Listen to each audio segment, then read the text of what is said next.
In this video, I'll be going through the 2021 Electrical Systems paper. Question 1. Kate is experimenting with LCR circuits. She uses a signal generator and connects an inductor, a 1 × 10 to the power of -4 farad capacitor, and a lamp to act as a resistor, all in series, as shown in the diagram and photograph below. Kate adjusts the frequency of the signal generator until the lamp glows brightly. Assume the inductor is ideal.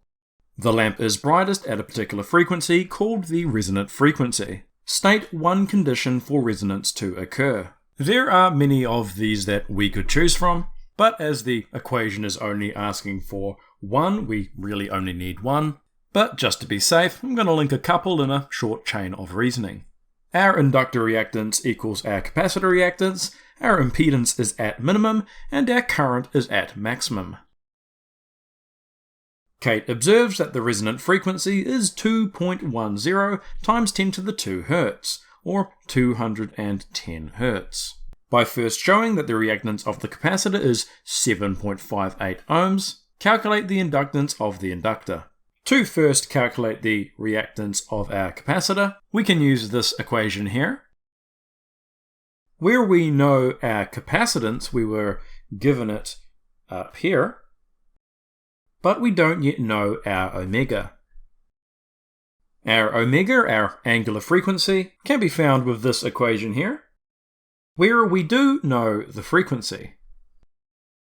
That gives me 1319 radians per second, which we can now put into our equation over here. Giving me 7.58 ohms, which is what we're trying to find, but now we need to find the inductance. And now what we're going to do is we're going to use this equation here, where our inductance here is what we're trying to find. We already know our angular frequency, but we don't know our inductor reactance. Or do we? As mentioned up here, our circuit is at resonance, and when our circuit is at resonance, XL equals XC. Meaning that our inductor reactance is just the same as our capacitor reactance, our 7.58 ohms. Now, to solve this for our L, we divide both sides by omega, our angular frequency. And now we just need to put our numbers in. Giving me 5.75 times 10 to the -3 Henry, to 3 significant figures. While the lamp is at maximum brightness, Kate inserts some iron rods into the core of the inductor. State how inserting the iron rods affect the inductance of the inductor. And so, as you've hopefully covered in class, when you add an iron core to an inductor, the inductance will increase. You effectively get a better inductor. Explain how the change in inductance will affect the brightness of the lamp. Let's take this one step at a time. Increasing inductance increases inductor reactance. This is because, as you might recall, the inductor reactance is equal to omega L. And so if you increase our inductance and keep our angular frequency the same, our inductor reactance must also increase. Now, as a result of this, our condition for resonance, our XL equals XC, will no longer be true. What that means is that our impedance is no longer going to be at a minimum, and our current is no longer going to be at a maximum. We're going to see a drop in current. Because we have a drop in current, we will see a decrease in the brightness of the lamp. XL no longer equals XC, so the circuit is no longer at resonance. Impedance increases, decreasing the current, which decreases the brightness of the lamp. With the iron rods inserted in the solenoid, there is a 17-degree phase difference between the supply voltage of 12 volt RMS, 210 Hz, and the circuit current. Kate connects a voltmeter across the ideal inductor with negligible resistance and capacitor, as shown in the diagram below. Determine the RMS voltage Kate's voltmeter would show, state whether the supply voltage leads or lags the circuit current. And so let's draw our phasor diagram. The voltage of our resistor, which is in phase with our circuit current, goes along the positive x-axis. Our capacitor voltage points downwards, and our inductor voltage points upwards.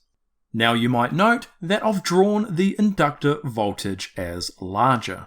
The reason for this is that VL equals IXL and VC equals IXC. We know that the currents are equal, but whereas XL used to equal XC, since we added our iron rods, we increased the inductance, which increased the inductor reactance, which means XL must now be larger than XC. Because of this, we know that our voltage here must be larger as well than our capacitor voltage.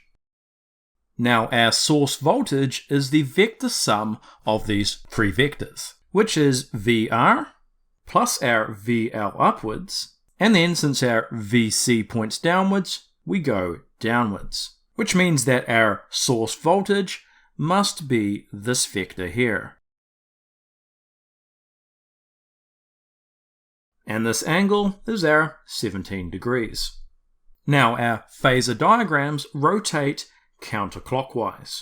What that means is that our supply voltage here is leading our circuit current.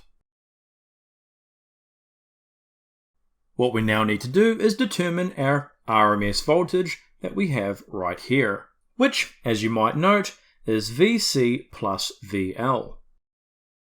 So now, going back to our phasor diagram here, we can make a right-angled triangle, where we have our VS, we have our VR, and now this side here is our VC plus VL, which is what we need to find over here.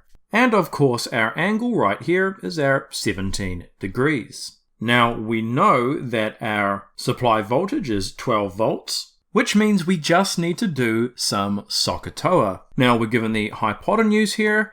We are trying to find what is the opposite, which means we need to use the SOH of SOHCAHTOA, which is that sine of our angle, which is 17 degrees, is equal to our opposite, which is our VC plus VL. And just for simplification purposes, why don't we just call that our V, the voltage that we're trying to find, divided by our source voltage, which is our 12. To solve this for V, we just need to multiply both sides by 12, which gives me 3.51 volts to three significant figures. Question 2. Kate uses a 12-volt DC battery with negligible internal resistance to connect a lamp in series with a 1.6 Henry ideal inductor, meaning that it has no resistance. Kate observes the brightness of the lamp in the circuit as she closes the switch. This question assumes the resistance of the lamp is the same for all voltages. Show that the time constant of the circuit with the inductor and lamp is 0.2 seconds. The equation for the time constant of an RL circuit is this one here, where we know our inductance, that is our 1.6 Henry, but we don't know our resistance. And so the resistance from our circuit is coming entirely from our bulb, as we're told that our inductor has no resistance.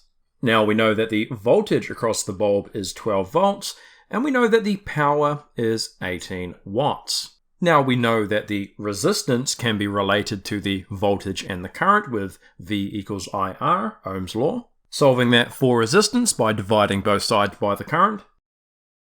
But although we know the voltage, we don't know the current. To find that, we can use the equation for power, P equals IV. Solving that for current by dividing both sides by V.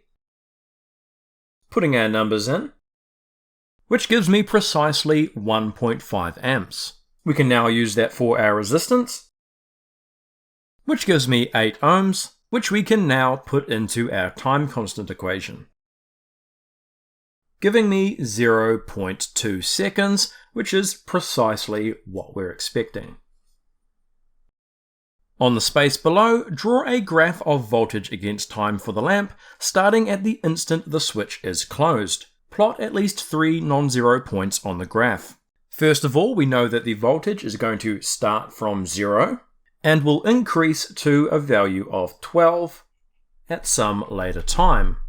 So that's our maximum. As you might recall, the time constant is the time for a 63% change in either voltage or current, in this case voltage, And so, as we're told to have at least 3 non-zero points, we're going to find the voltages at the first 3 time constants. And so after 1 time constant, the voltage is going to be 63% of our final 12 volts, which is 7.56 volts. Following this, we're going to see our 7.56 volts increase by 63% of the remaining voltage, which gives me 10.4 volts. And then once more, we're going to see this 10.4 volts increase by 63% of, once again, the remaining voltage, which gives me 11.4 volts. Now to plot these points, 1 time constant is 0.2 seconds, so our 7.56 is going to be roughly here. 2 time constants is going to be 0.4 seconds, so our 10.4 volts is going to be roughly here. And 3 time constants is 0.6 seconds, so our 11.4 is going to be roughly here. Drawing our trend line, and that's close enough. Explain the reason for the shape of the graph that you have drawn for the lamp in part I, discuss how the inductor affects the voltages across the lamp, and comment on the gradient of your graph line. This is going to be quite the chain. And so what happens is, once our switch is closed, the rate of current change is at a maximum. And what our inductor does is, because there is a changing current in the inductor, that creates a changing flux, and that changing flux induces a voltage in the inductor, or a back EMF, that opposes the buildup of current. And so at the instant our switch is closed, the voltage in the inductor is at a maximum, whereas the voltage in our lamp is at a minimum, as we see on our graph here. As the rate of current change decreases, as the current builds up, the voltage in the inductor reduces to 0 when the current reaches a steady state, whereas conversely, the voltage in the lamp reaches its maximum value of 12. So let's try and put that down. When the switch is closed, the current increases at its maximum rate. The changing current in the inductor produces a changing magnetic flux, which induces a back EMF opposing the increase in current. As the rate of current change decreases and the current increases, the inductor voltage, back EMF, reduces and the lamp voltage increases from its initial value of 0. Once the current reaches its steady maximum value, the inductor voltage is 0 and the lamp voltage is 12 volts. Calculate the energy stored in the inductor once the current is steady. The equation for this purpose is this one here, where we know the inductance, and we've already figured out the current of 1.5. So we just need to put our numbers in, which gives me 1.8 joules. Question 3. Joel is experimenting measuring the terminal voltage across a battery and the current drawn from the battery while adding lamps in parallel. He notices that the terminal voltage decreases as he adds more and more lamps in parallel. He uses the data he gathers to plot a graph of terminal voltage across the battery against circuit current. State the physical meaning of the term EMF. The term EMF describes the voltage supplied by a battery when the current is 0. When the current is non-zero, the overall voltage is less because some voltage is lost to the internal resistance. The EMF is the voltage supplied when the current is 0. Using the graph, determine the EMF of the battery and the internal resistance of the battery. Looking at our trend line, we can see the intercept at our current equals 0 looks to be 9 volts. Next up, our internal resistance is just going to be the gradient of this line. We can find that by picking any 2 points. I'm going to pick the ones that are intercepting a vertice. So let's pick these 2 here. We have a change in our current of 4.5 and a change in voltage of 2 to 9, so that gives us 7. You might recall that our voltage equals current times resistance, Solving that for resistance by dividing both sides by current, we get V over I, which is our rise over run, our gradient. That is equal to our 7 volts divided by our 4.5 amps, which gives me 1.56 ohms to 3 significant figures. Explain why the terminal voltage of the battery decreases as more lamps are added in parallel. As we add more lamps in parallel, we create more pathways for the current to travel. Therefore, the current increases. By increasing the current, given that our resistance stays the same, that must be accompanied by an increase in the voltage used by the internal resistance. The more voltage used by the internal resistance, the less terminal voltage we'll read. So let's jot that down. Adding lamps in parallel provides more pathways, which increases circuit current. A greater current results in more voltage consumed by the internal resistance. This consumed voltage takes away from the provided EMF, resulting in a lower terminal voltage. Joel repeats his experiment using a different battery, but it becomes flat before he is finished. He recharges it using the circuit below. Using the information in the circuit above, calculate the current in each of the 3 branches using Kirchhoff's laws or any other method. Begin your answer by writing a current equation for I1, I2, and I3. First of all, we can see that our node here has our I3 going in and our I1 and our I2 going out. That means that our I3 equals our I1 plus I2. Now, applying our Kirchhoff's voltage law, we can look at our different loops. We have our first loop here, which goes around this way. We have our second loop, which goes around this way here. And we have a third loop, which goes around the outside. Let's first look at our first loop. Recall that our Kirchhoff's voltage law states that the voltage in a closed loop must add to 0. So we have our 8.5, which is adding to the circuit current, recalling that this is the positive side of our power source. And if we have our positive charges moving in this direction here due to the current, then this is repelling them, which is working with the current. So we have a plus 8.5. Continuing around, we reach our resistor, which is taking away from our voltage. Now, we don't know the voltage in this resistor, but we do know that V equals IR. So we could just replace our voltage with our IR. In this case, our I is our I2, and our resistance, our R, is our 2.9. Also written as 2.9 I2. All of that sums to 0. We can use this equation here to find our I2. If we add 2.9 I2 to both sides, we get 2.9 I2 equals 8.5, and now finally divide both sides by 2.9. Which gives me 2.93 amps. We can now look at our second loop. So if we start here and work our way around, we see that this voltage source has its positive terminal on this side.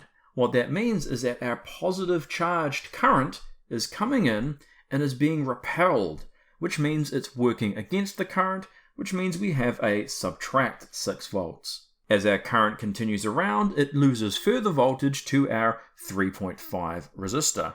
As with our resistor before, we can just write this as IR, which is our circuit current I1, multiplied by the resistance 3.5. Or, simplifying it as we did before, 3.5 I1. As we continue around our loop, we reach this resistor here. Now, resistors, of course, take away from the voltage, but you might note that the current is going in the opposite direction, which means we switch its influence. Rather than subtracting from our voltage, because we're going in reverse, it is adding to our voltage, which, once again replacing our voltage with IR, is our 2.9 I2. All of that summing to 0. Now, since we know I2, we can just solve this for I1 and get our result for I1. Then, knowing both of those, we can finally find our I3. My first step is to add 3.5 I1 to both sides and swap the signs around, and that gives me minus 6 plus 2.9 I2. Dividing both sides by 3.5. Substituting in our I2. gives me 0.713 amps. Now, knowing our I1 and I2, we can find our I3, giving me 3.64 amps, which gives us all three of our currents. And we're done.